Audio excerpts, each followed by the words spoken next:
Hello, beautiful warriors. Morgan here with Rising Warrior Collective.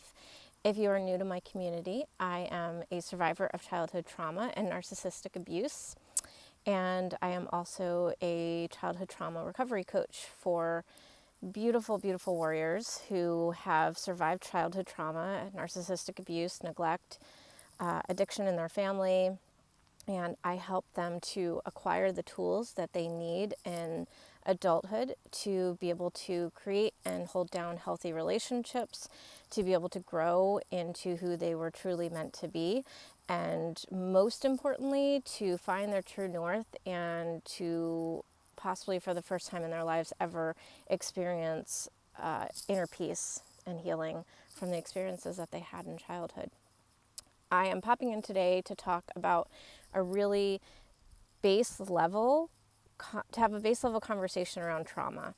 I wanted to take the opportunity to really break down the word trauma and put a little bit of meaning to it in a way that I feel could be more approachable and to help break down some stigma around the word trauma.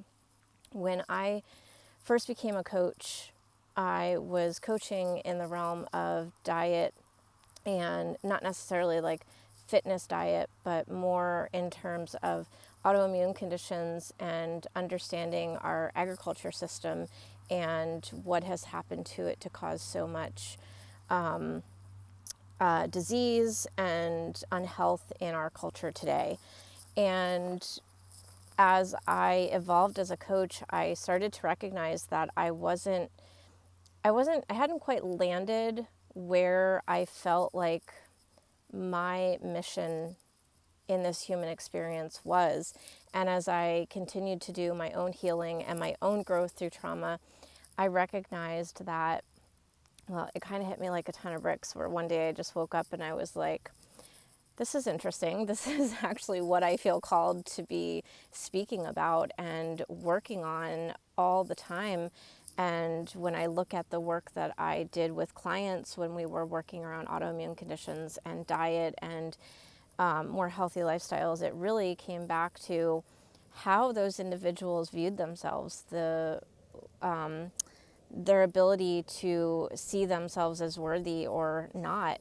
And it really all stemmed down to the same area. And I started to recognize that we couldn't just change someone's diet or help them understand how their diet was inflaming their autoimmune conditions. We had to actually recognize that it was the way that they were talking to themselves in addition to maybe what they were eating or how they were taking care of themselves, but it's this combination. It's like a full systems approach to healing. And I started to really lean more into the trauma work because that's where my story led me. My story started out around food and understanding our food systems and how we got here. And that opened these doors beautifully for me to dig deeper into my own healing. And when I started to recognize and understand that I was living in a trauma state basically my whole life, I recognized that there's something more to this than it just being diet and movement and exercise, that we really had to dig deep and uncover those wounds that we had shoved down for so long. So this opened my story up into my own healing, my own journey around understanding my trauma, how it was impacting me as an adult.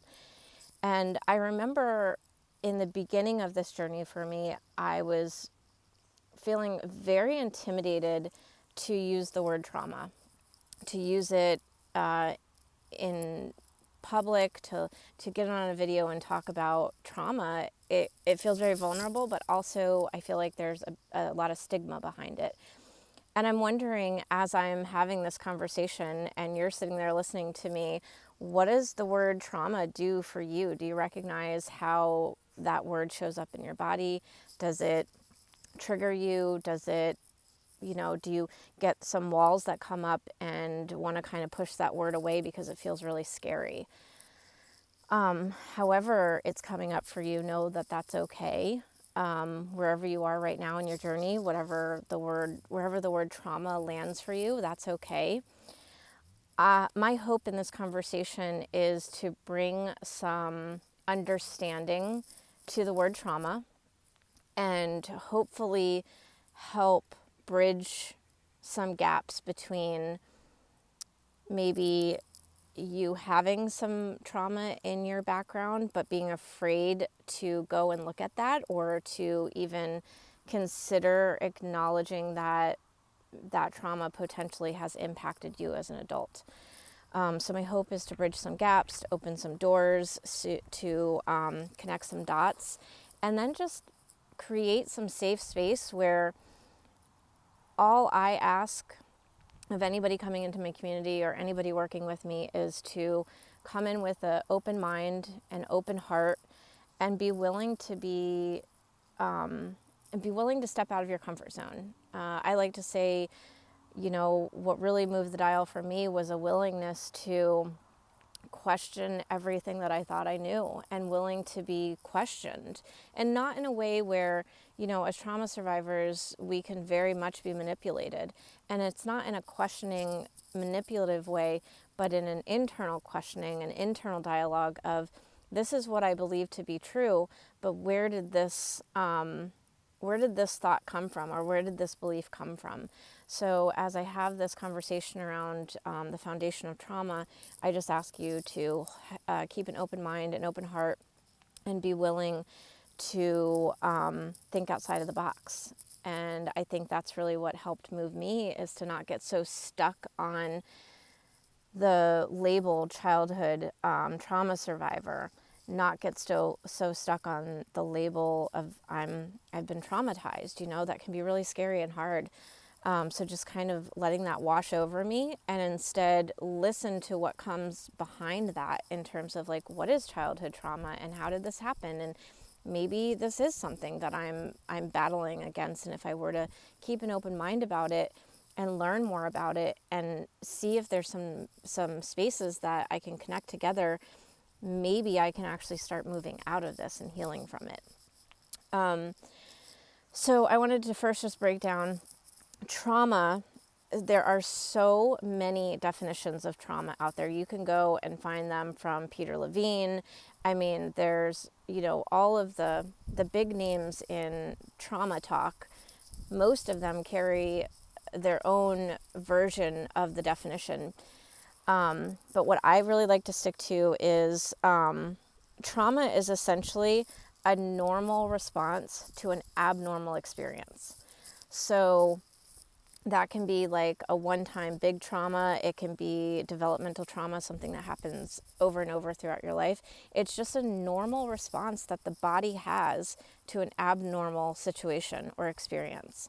And when we break it down to just that base core level of what is trauma, we can't really do the things that most childhood trauma survivors do, which is put blame on it, put shame on it, see it as something bad.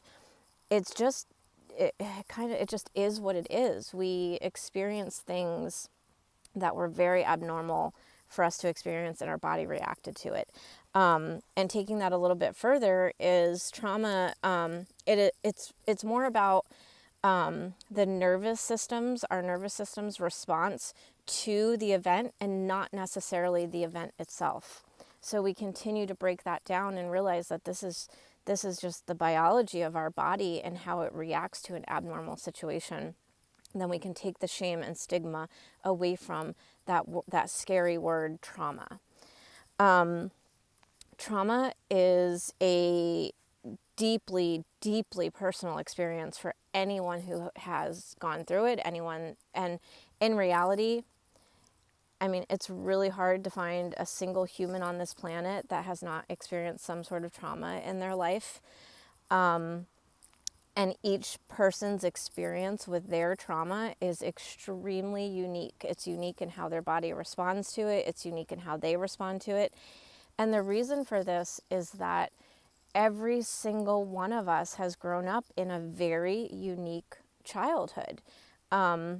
Some of us have had an opportunity to grow up in a family where we had really healthy boundaries. We had attunement. We were taught how to self-soothe. We had healthy attachment styles. We were taught in childhood that we had safe people taking care of us. We had healthy boundaries. We knew that when we needed something, our basic needs were going to be cared for and tended to. This allows us to go into adulthood with more of a healthy attachment style, where we feel like we are much more equipped at taking care of ourselves and handling challenging and tricky situations and experiences as we get older. So this is why I'm starting to come to this space where I don't necessarily want to follow the typical way of breaking down trauma, which is big T trauma and little t trauma. But for this video and this conversation, I'm going to probably kind of go back to that a little bit, just because I think that is what most people are comfortable and familiar with. But the reason why I'm personally wanting to move away from that language is because the word trauma comes with a lot of shame, and it also comes with a lot of confusion. Because for many of us who maybe experienced childhood trauma, we like to compare, or we don't like to, but we tend to compare to downplay what we've been through, because it's really scary to face what we've been through, or to face what we've been through means that we have to acknowledge that our family systems are dysfunctional. So when we've experienced what I would say is a little t trauma, we can often find ourselves comparing it to people who have been through much harder experiences, much bigger traumas, big T trauma, someone who went to war and has PTSD, someone who was sexually abused.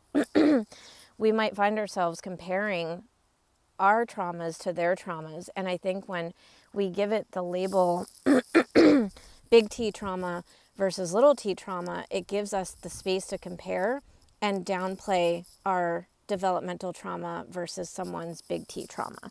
So I'm personally trying to move away from that language. And the reason I'm doing that is because this is what I run into consistently in the work I do with clients when I'm just navigating through the world and someone wants to have a conversation with me about trauma and the work that I do.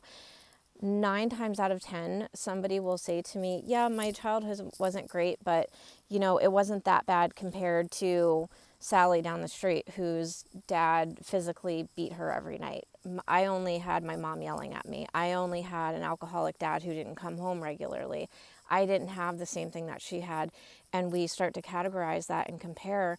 And that can be honestly one of the worst things that we can do for ourselves as survivors of trauma, especially long-term developmental trauma, because we downplay our experiences. We don't allow them to be seen and heard, and that's how we start to move through them and start to heal through them.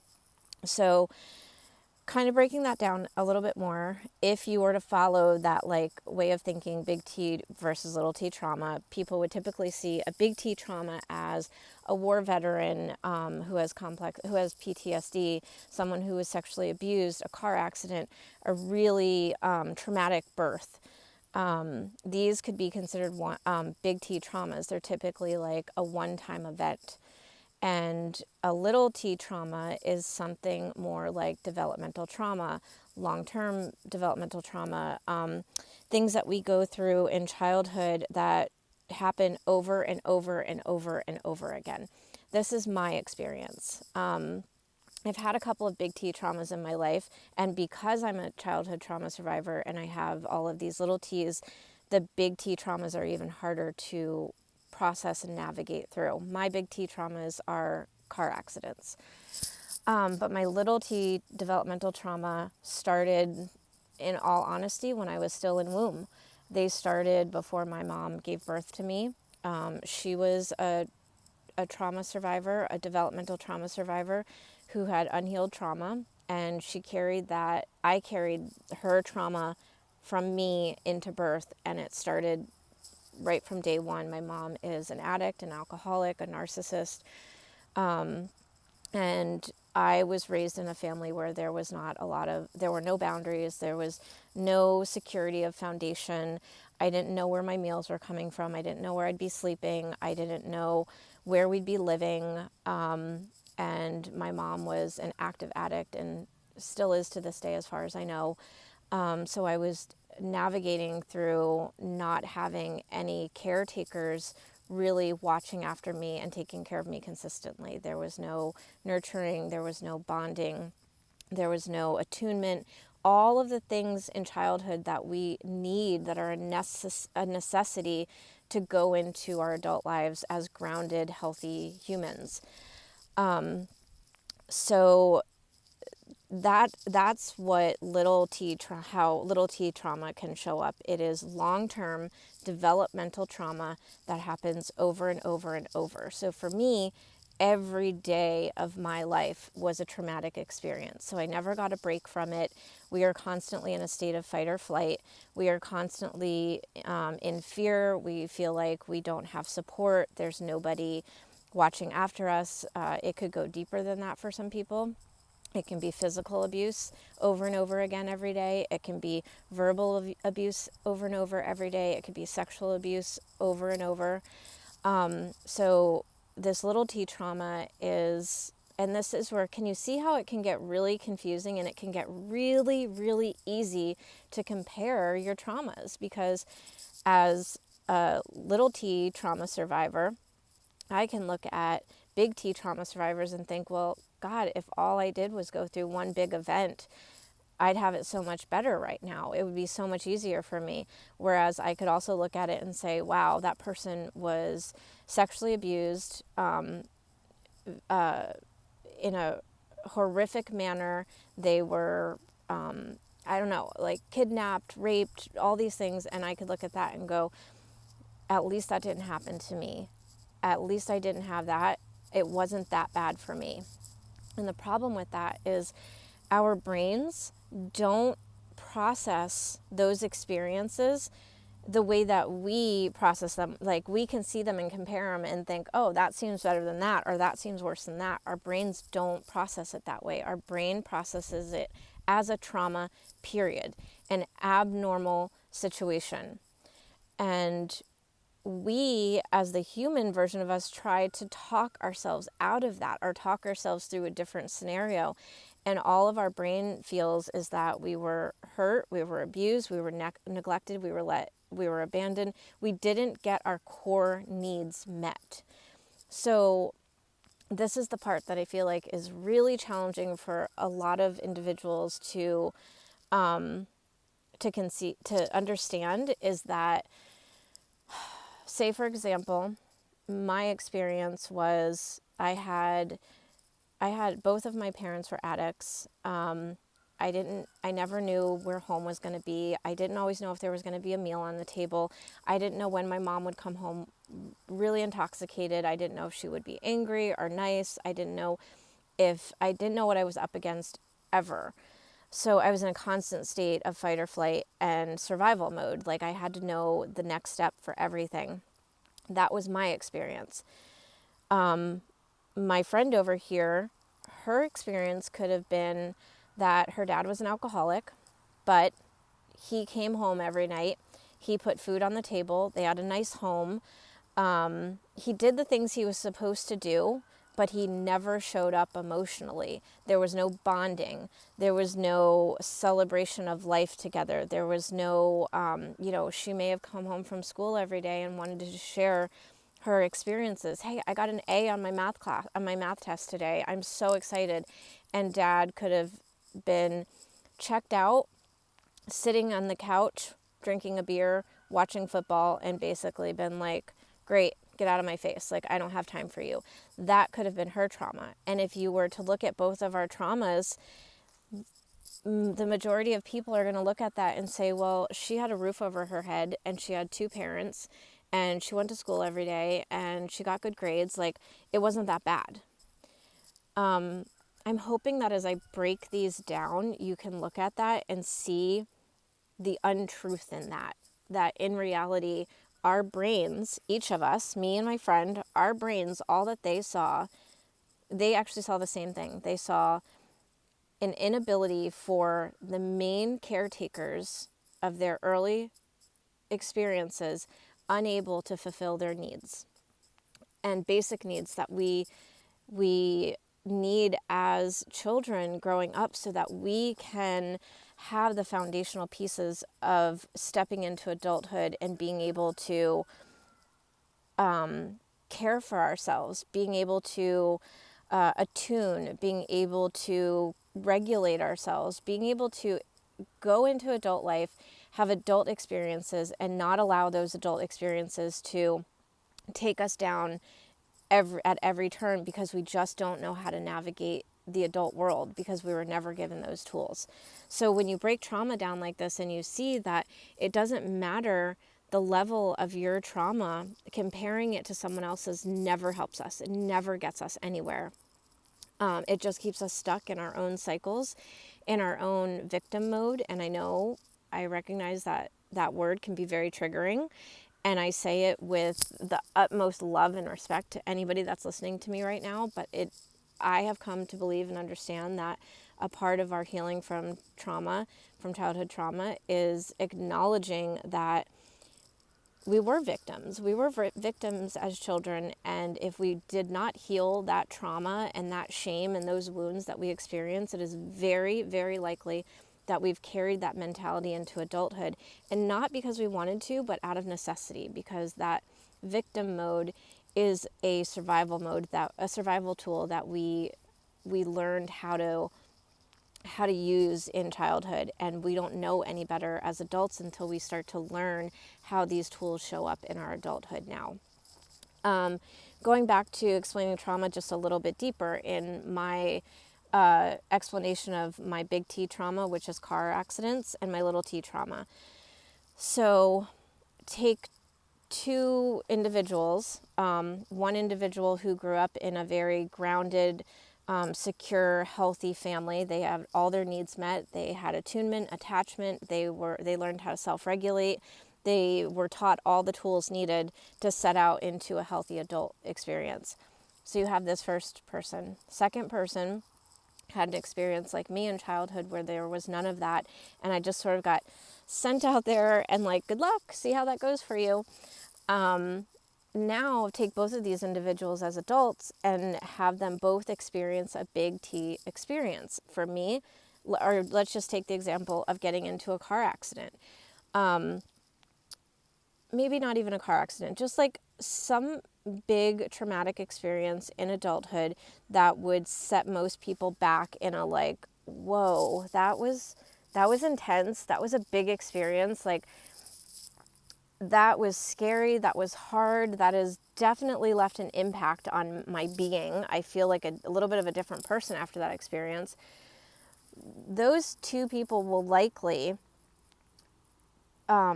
process that experience very differently. The person who had attunement, who had healthy attachment, they have a lot of tools in their adult life to navigate through hard experiences. So they might recognize it and see, yep, that was really intense, and I know that I need to do some work to process through that. They might be more comfortable with looking for support. They might be more comfortable with recognizing the tools that they need to do the work to get through that situation. Like, I can't just get in this awful, horrific car accident and then step away and just continue on with my life. They recognize that there are steps that we need to take to heal from that experience, versus someone like me who has not gained those tools, or who had not gained those tools going into adulthood. For me, when I got into car accidents, it was adding to my trauma. I didn't know how to navigate through that experience in a way that allowed me to process through additional trauma, process through the grief of what had happened, process through the pain and anger and resentment or anything that came up around that car accident. Instead, I internalized that, and that's typically what a long-term developmental childhood trauma survivor will do, is that all of these layers of trauma that we have in our body that haven't been healed and worked through yet, we have big T traumas that might happen in adulthood, and they get stacked inside of our body. The energy continues to stack on. So you're stacking trauma after trauma after trauma because we don't have the tools to know how to process through them and heal those wounds. So that's how you can explain seeing different people handling trauma, big T traumas in adulthood, in a very different way. How each person shows up differently to the table. Is to some people it's not a big deal. Like, this happened and I navigated through it and I processed and I healed and I've moved on. For others, it causes us to turn to our addictions, turn to our numbing out, turn to drinking, turn to things that allow us to eliminate the pain that's going on inside, because we already have so much, and then those big T traumas just continue to add to it. And without the tools to know how to work through those experiences, we continue to add on to the pain that we already have. I hope that all made sense. I hope that it brought a little bit of clarity around the topic of trauma. I feel so absolutely passionate about this topic. I know it sounds crazy, but I can talk about trauma all day, every day. It's not, saying that I love this topic is a very strange thing to say, but I am just so passionate about this topic because for me, finally understanding and accepting that I was a trauma survivor, and then starting to work backwards and break down what that actually meant for me and how that showed up for me and how that impacted my life, has changed everything for my life. It's changed it so much that I can't imagine doing anything else with my life except, when I think about the work I want to do in this world, it's helping other individuals who are stuck in that pattern, who are stuck using those old tools and really struggling in their adult life. And that they don't have to be in that state. And that's what I wish that somebody would have told me so much sooner, that this is what's actually happening. Like, there's nothing wrong with you. You're not damaged. You're not broken. You've just had some really, really hard, abnormal experiences in your life, and your body is still reeling from it. And to learn that all I really had to do was connect my body and my brain and my heart and help them all to get onto the same page and recognize that we're no longer in this trauma. We're no longer in danger. And to learn how to start walking through that process of healing these old past wounds has allowed me to be much more equipped at handling the big T traumas in life, breakups, losing important people in my life, recognizing that my family was not healthy for me. Like, these are all big T traumas that I've gone on to experience, but because I have addressed, and I am constantly addressing my little T traumas, I'm becoming more equipped and better at handling just the big things, as well as just like everyday, day-to-day life, money and finances and work and COVID and friendships and all of it, all of the things that we are up against as humans. I can better deal with the day-to-day life than I could, say, 5 years ago, when I was still living as a trauma survivor in active trauma in my body, because my body was still living in fight or flight from the first 20 years of my life. So I feel very passionate about helping other people, other beautiful trauma survivors, other warriors, to heal from these things. And I believe that the first step in healing is coming to an understanding and a level of comfortableness to be able to see what you've been through, acknowledge it, and start saying it out loud. I'm a trauma survivor, and it's okay. It's not shameful. I didn't do anything to deserve this. I didn't ask for it, but it is part of my life and my story, and I can either choose to see it for what it is, address it, and look for the support and gain the tools to move through it so that I can live a healthy, peaceful life that I deserve, or I can live in denial and be afraid of that word trauma and keep it over here so that I don't have to address it, I don't have to look at it, I don't have to look at what's actually happening in my family system, and I'll just continue on as is. And if you're anything like me, and I think most trauma survivors have this, we have a breaking point where we're just so tired of living that way that it's an opportunity to just like step back and ask yourself, why am I so afraid of this word? Why does this word trigger me? What's underneath that for me? And starting to get curious about what your experiences were like and how it's impacting you now. I hope that this was helpful. I would love to continue the conversation. If you have any questions, any thoughts, any comments, please leave them down below. And if you are someone who has experienced long-term developmental childhood trauma and you don't know what to do to start taking the steps to heal from those experiences, and you're ready to gain the tools to take control back of your life, which you have all the ability in the world to do, I promise you, and you're looking for the support to do that, I would love to help. I would love to have a conversation with you one-on-one. I offer a free 1-hour session where we can just talk and get to know each other. I can hear a little bit about your story. You can continue to hear more about mine. You can ask me questions. And there's no obligation. For me, my biggest hope is that in that conversation that we have, that something opens up to allow you to want to keep digging and want to keep uncovering what's going on for you. That's my only hope. And best case scenario, we have a conversation. We realize that it would be absolutely amazing to work together, and I can have a conversation with you about what that looks like as well. So I'm going to wrap up there because this is a lot. I'm going to let that wash over you. If you've just listened to this, I would highly recommend getting outside, take a walk, and just kind of be in silence a little bit and let all of that wash over you and see what that feels like in your body. See what comes up. Are there memories coming up about your childhood? Are there things that you're confused about? Maybe it's uncovering something for you that is literally an epiphany of like, holy shit, I think that I have childhood trauma in my experience and I never realized it. Because that's the story for a lot of us. Okay, I think that's it for now. I hope you're having a wonderful day, and I can't wait for our next conversation.